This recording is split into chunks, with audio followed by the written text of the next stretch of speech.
Good morning. मैं doctor Sanjeev Kumar sunshine hospital Gachibowli से बोल रहा हूँ। आज अगर लोगों के घर में कुछ लोग पॉजिटिव पेशेंट्स आ गए हैं और उनको डर लग रहा है कि हम घर में कैसे इलाज करेंगे या हॉस्पिटल जाके एडमिट करें और हॉस्पिटल में बेड नहीं मिल रहे हैं, तो घर में इन लोगों का कैसे केयर करना है और कैसे इंतजाम करना है, मैं आपको 2 मिनट में दिखाऊंगा। हम अपने घर में 3 सेक्शन बनाएंगे। ये है हमारे घर का पहला सेक्शन।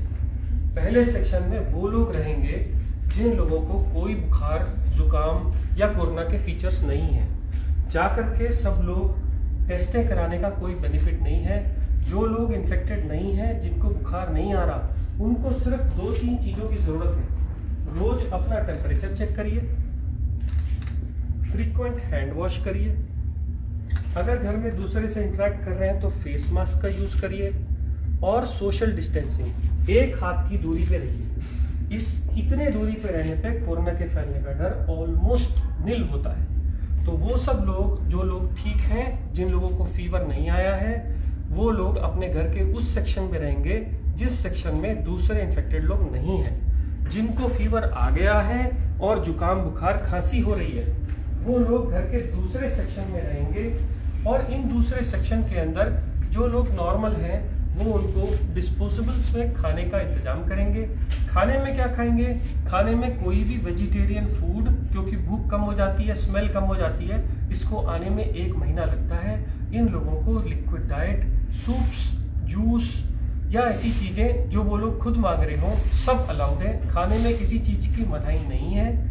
आपको इसके अलावा क्या इलाज करना है? इन लोगों को बुखार हो सकता है।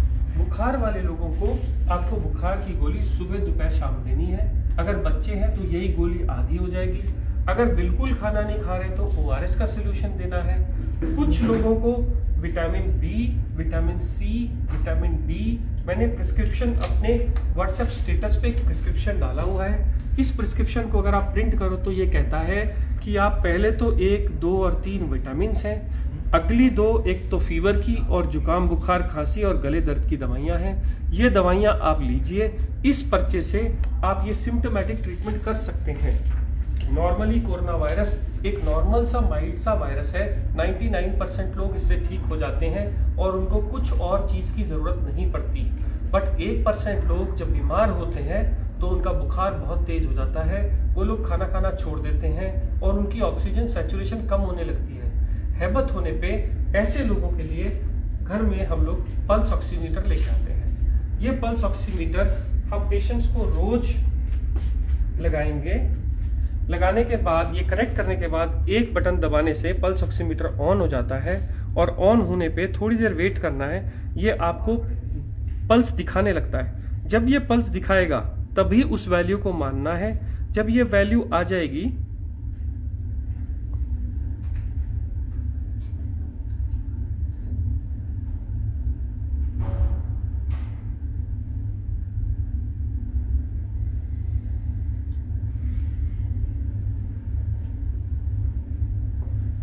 तो ऑक्सीजन सैचुरेशन 100% बता रहा है। 90 से कम है तो ये पेशेंट सिक हैं। अगर 90 से ज़्यादा है तो डरने की बात नहीं है। मैंने इतनी देर इसलिए वेट किया क्योंकि पल्स ऑक्सीमीटर लगभग 30 सेकंड ले जाता है नॉर्मल सैचुरेशन बताने के लिए।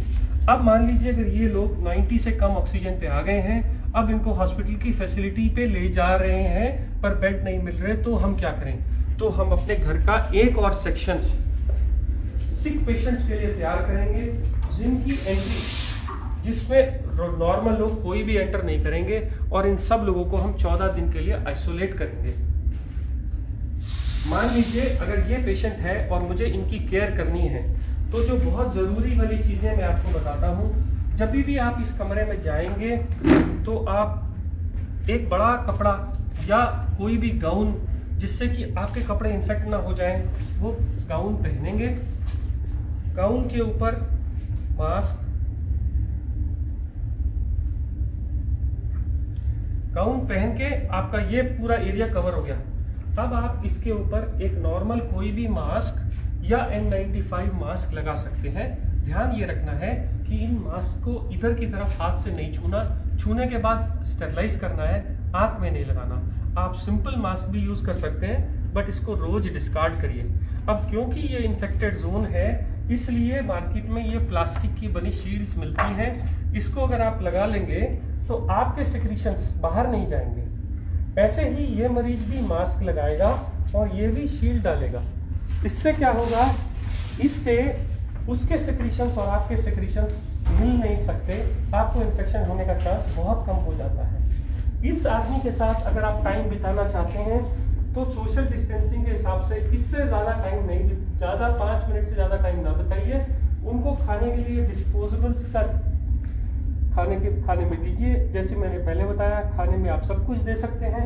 अब इन लोगों की केयर करते समय याद रखिए कि वो लोग खूब हैंड सैनिटाइजर्स या सोप का इस्तेमाल करें। इसके अलावा आप जब भी इन लोगों का सेवा करेंगे तो आप ग्लव का यूज करेंगे।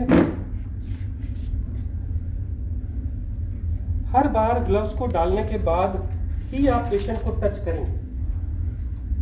ये ग्लव अगर कपड़े के यूज कर रहे हैं घर के बने हुए, तो हर बार उनको घर से बाहर जाने के बाद उनको वॉश किया जाएगा।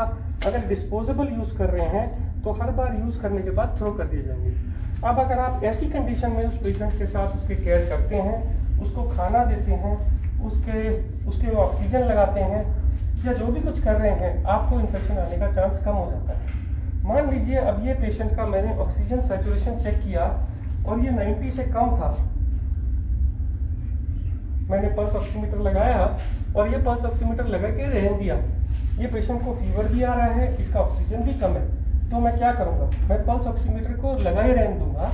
और ऐसा सिलेंडर मार्केट से मिल जाता है, इसके रीफिल हो जाता है, 400 रुपये पर रीफिल लेता है, 1 महीना चलता है। इसमें एक नॉब रहती है, ये नॉब को अगर आप ऑन करेंगे तो ये लीटर्स बताता है कितने लीटर पे चल रहा है। 5 लीटर पे जनरली जब भी होता है तो ऐसे छोटे नेजल प्रॉन्ग्स हम पेशेंट को लगा सकते हैं।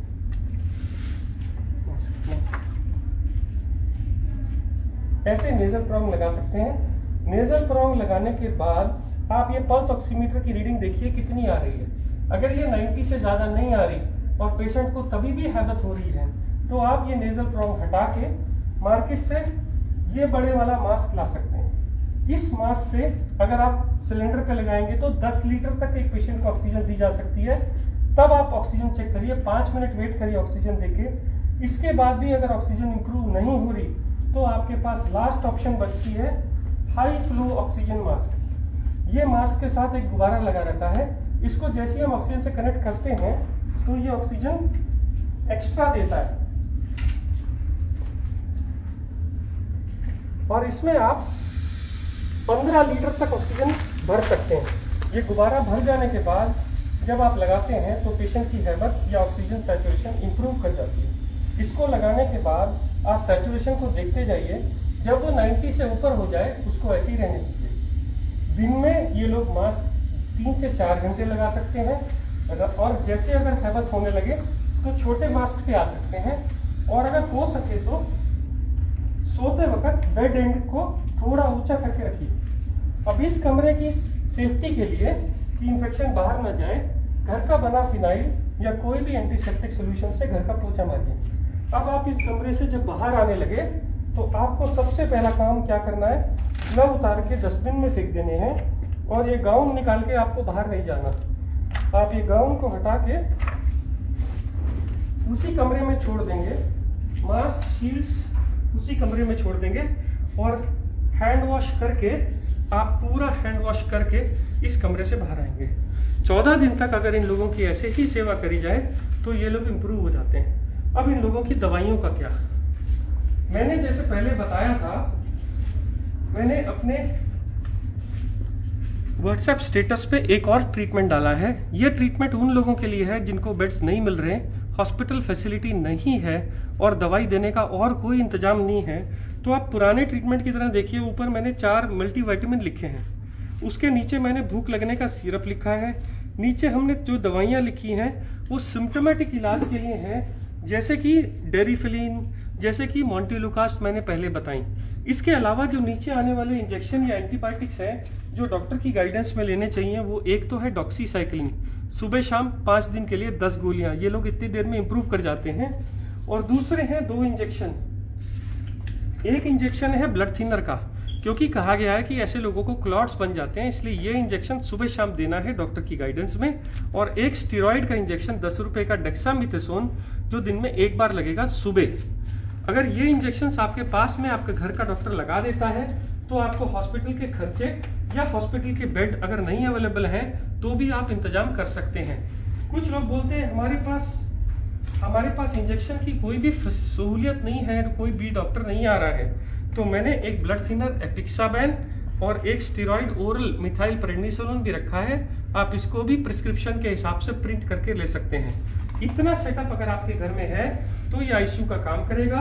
मैं फिर बोल दूं, आपको sanitiser, face shield, face mask, bed जिसका बैक ऊंचा हो, 3 तरह के फेस मास्क, एक ऑक्सीजन सिलेंडर, घर में फिनाइल, एक कवर, बॉडी कवर जो सेवा कर रहे हैं, मेरा प्रिस्क्रिप्शन जो मेरे स्टेटस पे लगा हुआ है इसको प्रिंट करके रख लीजिए गाइडेंस के लिए, और कुछ दवाइयाँ जो सब उसमें रखी हैं। हर बार ग्लव्स का यूज करिए।